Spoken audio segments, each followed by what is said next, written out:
Learn English easily with Pro English. Welcome back to the Speak English podcast.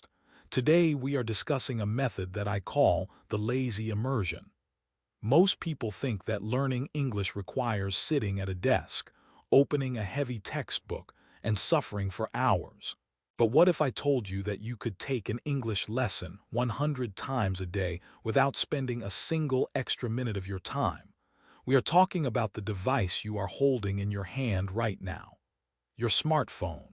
Today, we are going to convince you to change your phone's language settings to English, and we will guide you through the terror, the confusion, and the massive benefits of digital immersion. I have to be honest, Michael, this topic scares me. I actually tried this once a few years ago. I was feeling motivated, so I went into my settings and switched everything to English. For the first hour, it was cool. But then I tried to change my Wi-Fi password, and I got a pop-up message with words like configure, network, and gateway. I panicked. I didn't know what I was agreeing to. I felt like I was going to accidentally delete all my photos or send a weird message to my boss. I switched it back to Spanish immediately. It felt like being lost in a foreign city without a map. That lost in a foreign city feeling is exactly why this method works. That panic you felt, that is your brain waking up. When your phone is in your native language, you are operating on autopilot. You don't actually read the word settings. You just know the icon is a gray gear. You don't read send. You just tap the blue arrow. Your brain is asleep. When you switch to English, you force your brain to engage with the interface. You have to read. You have to think. And because you use your phone for everything, banking, maps, social media, you are forcing English into the most relevant parts of your life. I get the autopilot concept. It's true, I swipe and tap without looking. But my fear is that because I have muscle memory, I won't actually learn the words. I will just remember, okay, the third button down is delete. I might see the word delete, but am I really learning it, or am I just ignoring it and relying on the position? How do I make sure I am actually acquiring vocabulary and not just memorizing the geometry of my screen? Because I am very good at ignoring text when I just want to get things done quickly. That is a valid concern, but here is the trick. The operating system throws curveballs. You can memorize the main menu, yes, but you cannot memorize the error messages, the pop-ups, and the notifications. These change constantly. One day your phone says storage full, the next day it says update required, the next day cannot verify server identity. You have to read these to solve the problem. This teaches you problem-solving English, which is huge in the IT and business world. You learn verbs like verify, confirm, deny, allow, and cancel in a high-stakes environment. Allow and deny. Those are big ones. I see them all the time when I install a new app. Allow Instagram to access your location. In my language, it's automatic. In English, I guess I would have to pause. Okay, let's talk about the specific vocabulary of the user interface, or UI. There are words we see on screens that we never see in books. For example, the action verbs.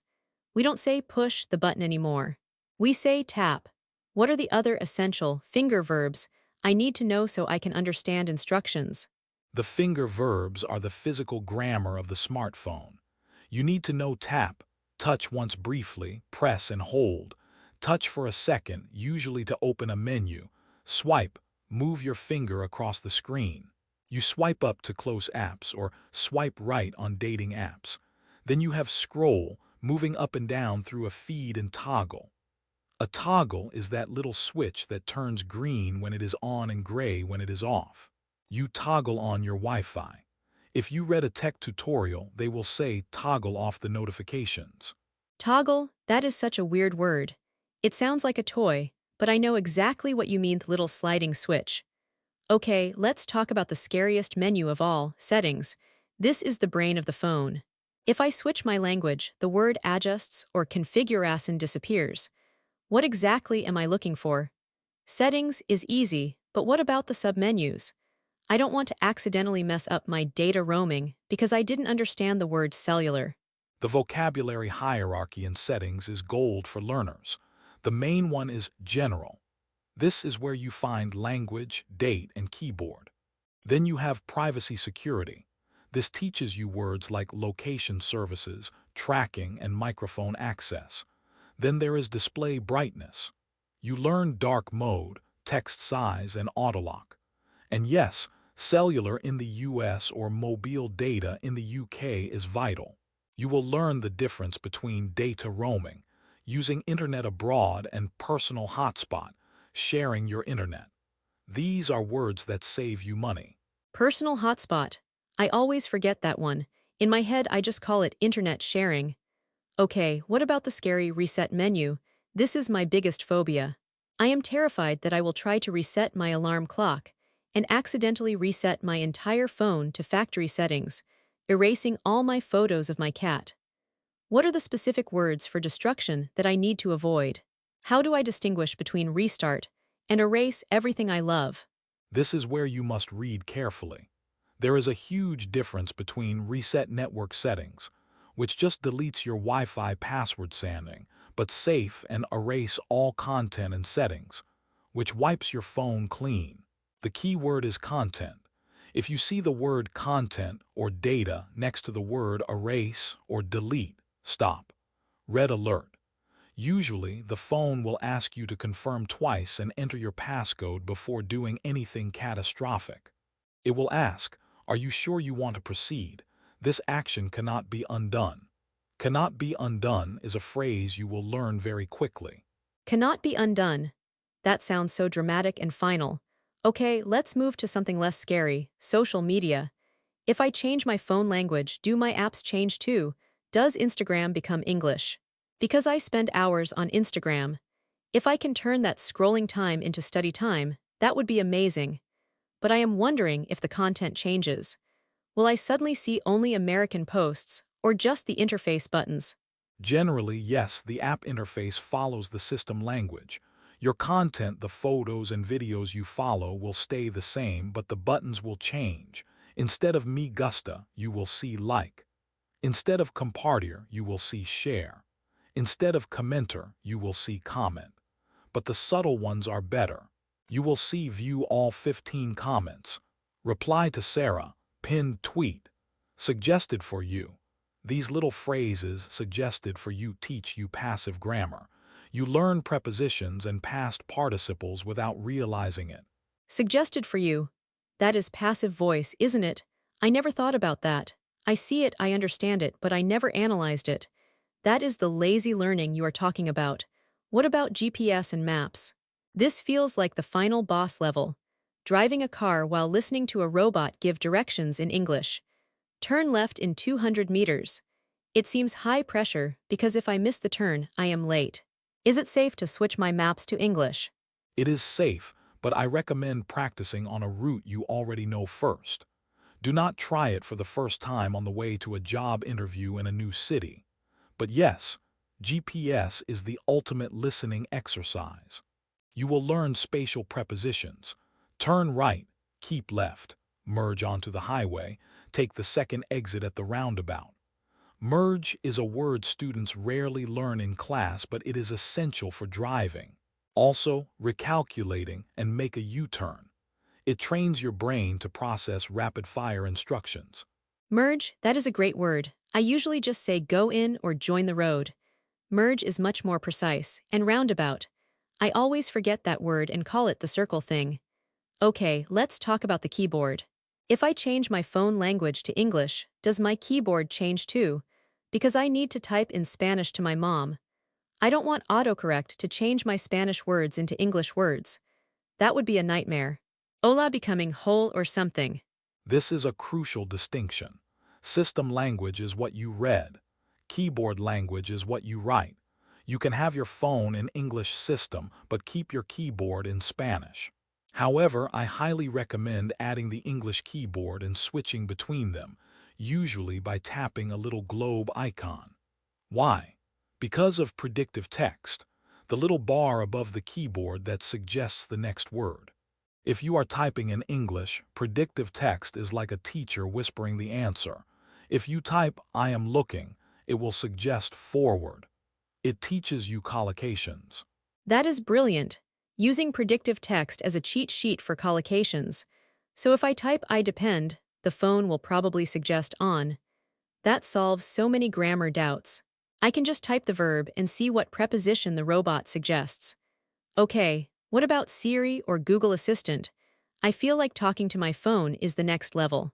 Sometimes I try to set an alarm in English, and Siri sets it for the wrong time or calls the wrong person. It's humiliating to be misunderstood by a machine. Siri is the harshest teacher you will ever have. She doesn't care about your feelings. She only cares about your pronunciation. If you say, set an alarm for 30 minutes instead of 30 minutes, she will be confused. This forces you to clarify your TH sounds. Using voice commands for simple tasks is a great daily drill. Call mom on speaker. Remind me to buy milk. What is the weather like? It bridges the gap between passive reading and active speaking. And if you fail, nobody hears you but the phone. Dirty minutes. That is hilarious. But yes, the TH sound is my enemy. Okay, let's talk about notifications. I get a million of them a day. You have a new follower. Your package has been delivered. Payment successful. These are passive, but they are repetitive. Do you think this repetition actually helps memorization? Because sometimes I feel like I just swipe them away without reading. Is there a way to make them more educational? Repetition is the mother of learning. Even if you think you aren't reading, your brain is registering the pattern. Payment successful. You learn that the adjective comes after the noun in this specific UI context, or you learn the word successful instead of good. You learn missed call instead of lost call. You learn low battery. To make it more educational, try to expand the notification. Instead of just swiping, long press it to read the preview. Treat every buzz in your pocket as a micro-reading test. Missed call versus lost call. That is a classic mistake I make. I always translate literally from lemma to perdita. Seeing missed call on my screen every day would definitely fix that. What about dates and times? The format is different in English. The US uses month day, and the UK uses day month. Does the phone force me to change that? Because I might miss an appointment if I read 503 as May 3rd when it is actually March 5th. That is a very real danger. When you change the language to English US, the phone will usually default to the US date format MMDD. But you can go into Settings, General Language Region, and manually change the region back to your country while keeping the language in English. This gives you the best of both worlds. English text but your local currency, your local date format, and the metric system, kilometers instead of miles. I strongly suggest checking the region setting immediately after changing the language. Oh, thank goodness. I was picturing myself calculating miles to kilometers and Fahrenheit to Celsius just to know if I need a jacket. Changing the region, but keeping the language is a pro tip. Okay, I want to talk about permissions again. Allow access only while using the app. This phrase is everywhere. What is the difference between while using and always? I feel like this teaches a specific type of time grammar. Exactly, it teaches conjunctions and conditions. Allow once, allow while using app, don't allow. You are learning frequency and conditions. You also see ask app not to track. That is a complex sentence structure. It's an infinitive phrase inside a request. You are seeing complex grammar structures used in functional, simple ways. You also learn vocabulary like precise location, adjectives versus approximate location. Precise versus approximate. That is academic vocabulary hiding in a map app. I love that.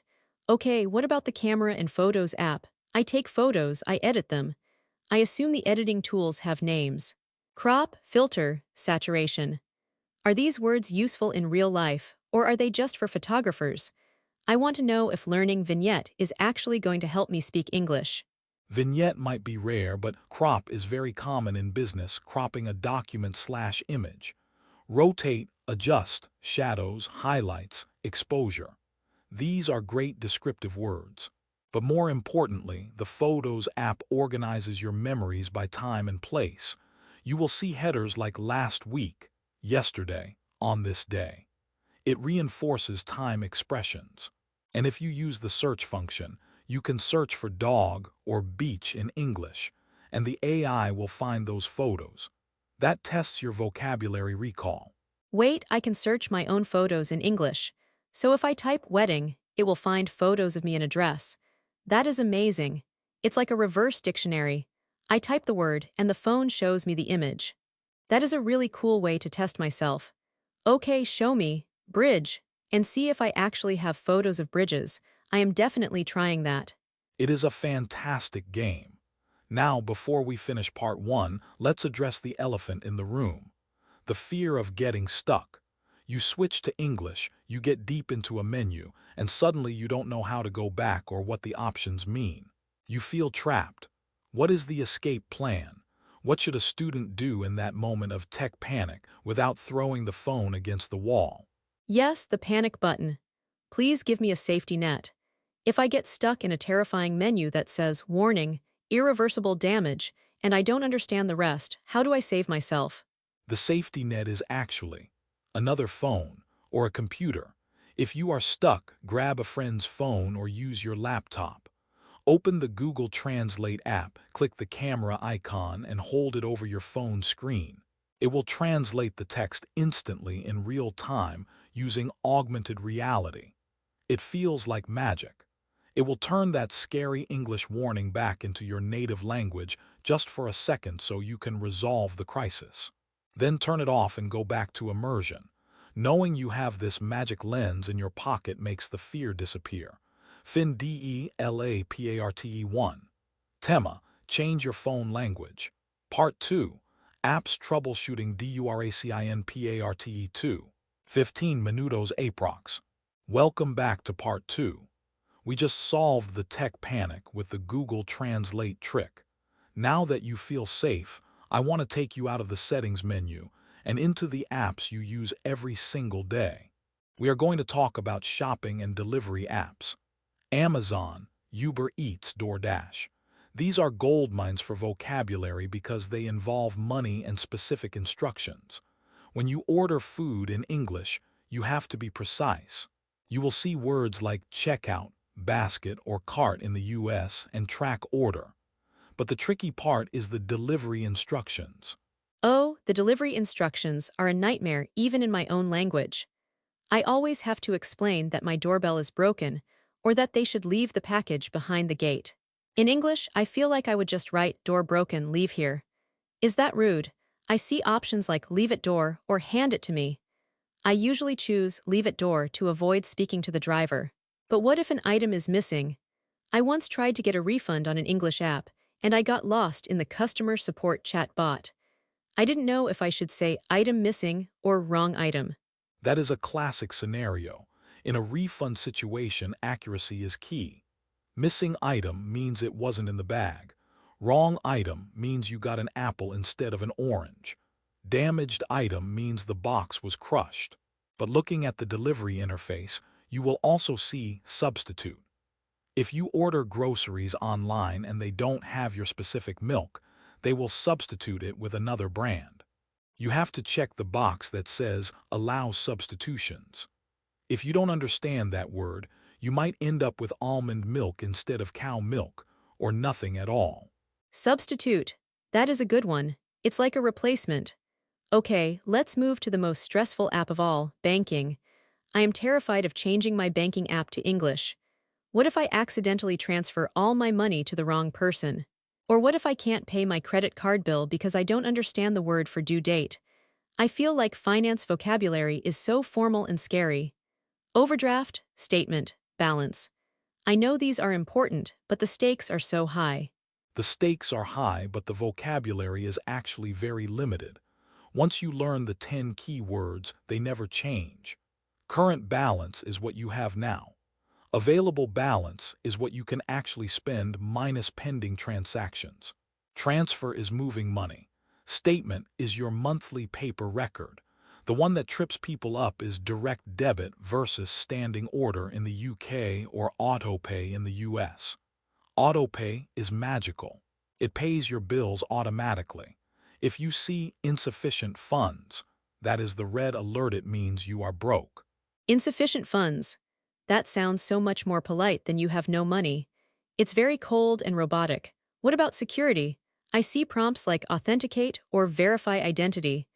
Sometimes it asks for a one-time passcode or OTP.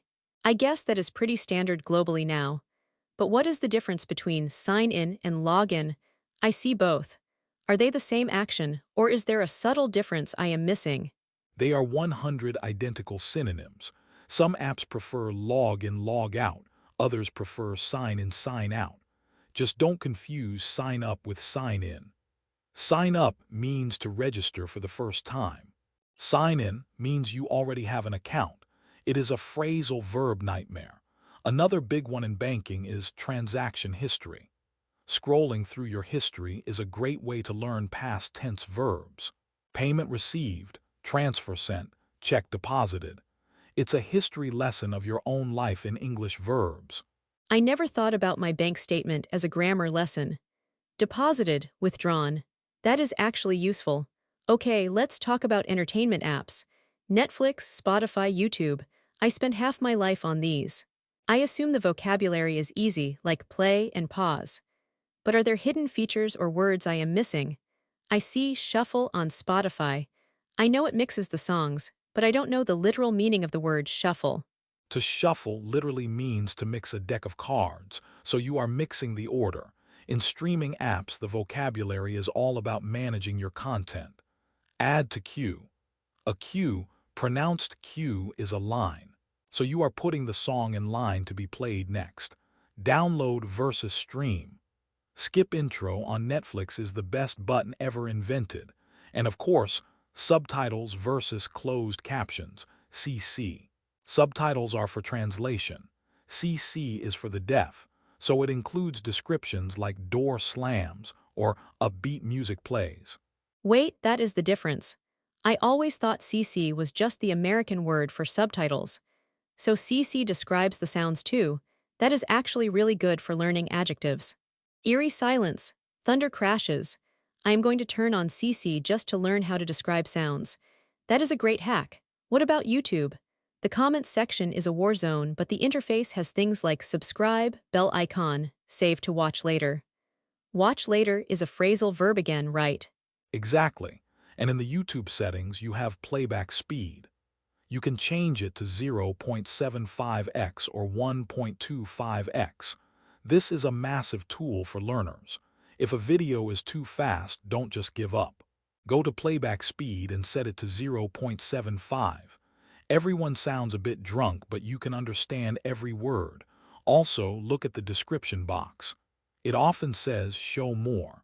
This expands the text. It teaches you how to navigate hidden information. The interface trains you to be curious and click buttons to reveal more. Show more? I click that all the time. Okay, let's talk about health and fitness apps. I have a step counter and a calorie tracker. The vocabulary there seems very specific. Calories burned, heart rate, pace. What is pace? Is it the same as speed? And I see the word streak on my language app too. You are on a 10-day streak. What exactly is a streak? A streak is a continuous period of success. If you do something for 5 days in a row without stopping, you have a 5-day streak. It comes from sports.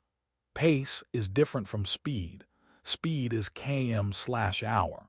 Pace is usually minutes/km. It's how many minutes it takes you to run 1 kilometer.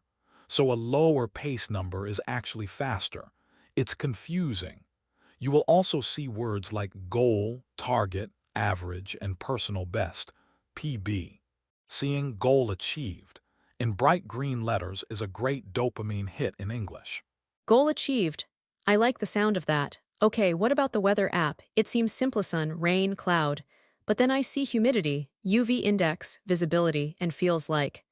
Feels like is interesting. It's the sensation TR amica, right? It teaches you that the objective number isn't always the reality. Are there any weird weather words I might see? Like drizzle or sleet? Or does the app usually stick to rain? Most apps use specific meteorological terms. You will definitely see drizzle, light rain, showers, short bursts of rain, thunderstorms, and maybe flurries, light snow. But the most useful phrase is chance of precipitation. Precipitation is the formal word for water falling from the sky, rain or snow. Seeing 20 chance of precipitation teaches you probability vocabulary. Also, sunrise and sunset. These are beautiful compound nouns. Precipitation. That is a mouthful. Okay, we have covered a lot of apps. Now I want to talk about troubleshooting. This is the ultimate test. When my phone breaks or acts weird, I have to Google the problem in English to find a solution because there is way more info in English. But I don't know how to describe the problems. I say my phone is dead, but what if it's just stuck? What if the screen is frozen? What are the verbs for phone problems? This is tech support English. Rule 1. My phone died usually means the battery is at 0. It doesn't mean the phone is broken forever. If the screen won't move, the phone is frozen or unresponsive. If it is working but very slowly, it is lagging. That is a gamer word, but we use it for phones too. My keyboard is lagging. If an app closes suddenly by itself, it crashed. So, died battery, frozen screen, lagging slow, crashed app closed. Lagging and crashed. Those are super useful. What about hardware issues? Like if I drop my phone and the glass breaks, is it broken screen or cracked screen? And what about the hole where I put the charger? I never know what to call that hole. The charger hole, that sounds wrong. I usually just point at it and look sad. Precision matters here. The glass is usually cracked if it has lines or shattered if it is in a million pieces. The hole is called the port. The charging port or the headphone jack if you still have one. A common problem is that the cable is loose. It falls out or the connection is faulty. If your battery drains really fast, we say, my battery is draining, or it doesn't hold a charge. If you go to a repair shop in London and say, my port is loose and my battery drains, they will respect you immediately. It doesn't hold a charge. That is such a native phrase. I would probably say the battery goes away fast. Yours is much better. Okay, what about internet browsing, Chrome or Safari? I see terms like incognito mode, cache, cookies. I know cookies are delicious biscuits, but on the internet they seem annoying. Should I be accepting all these cookies? And what does clear cache actually do? Cookies are small files that track you. You can accept or decline them. Cache, pronounced like cache, is stored memory to make pages load faster. Clearing your cache is a classic fix when a website looks weird. Incognito mode or private browsing means the browser doesn't save your history. Vocabulary here includes bookmarks, saving a site, tab, the different pages open and refresh or reload. If a page is broken, someone might tell you to do a hard refresh. Tab, I have like 50 tabs open right now. I am a tab hoarder. That is a new identity label for me. Okay, Michael, we have covered almost every inch of the phone. From the terrifying settings menu to the specific vocabulary of banking, weather, and tech support. I feel like if I switch my phone to English today, I will struggle for a week, but then I will be unstoppable. It's like immersion therapy. But do you have any tips for the mental fatigue? I know my brain is going to be tired from reading so much English. The fatigue is real. Your brain burns more glucose when processing a second language. My advice: don't change everything at once. Start with just your phone's system language. Keep your apps in Spanish for a week if you need to. Or do the opposite. Keep your system in Spanish but change just your Instagram and TikTok to English. Gradual immersion is sustainable.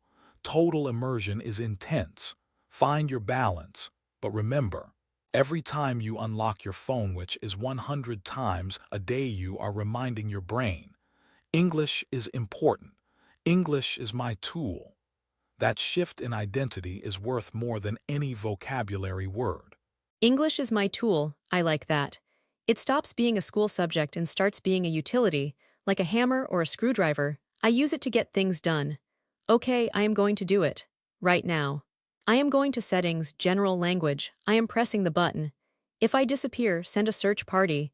But seriously, thank you for demystifying this. It's not as scary as I thought. It's just buttons. It is just buttons, and you are smarter than the buttons. Good luck, Sarah, and to all our listeners, take the challenge. Switch your phone today.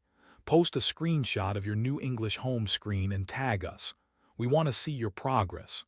Don't be lazy about your learning, but do be lazy about your immersion. Let the phone do the teaching. Thanks for listening to the Speak English podcast. Bye everyone. Don't forget to like, subscribe, and turn on the notification bell. See, I learned. Bye. Fin del episodio completo. Con esto tines el guion de 30 minutos completo, turnos 1 to 60.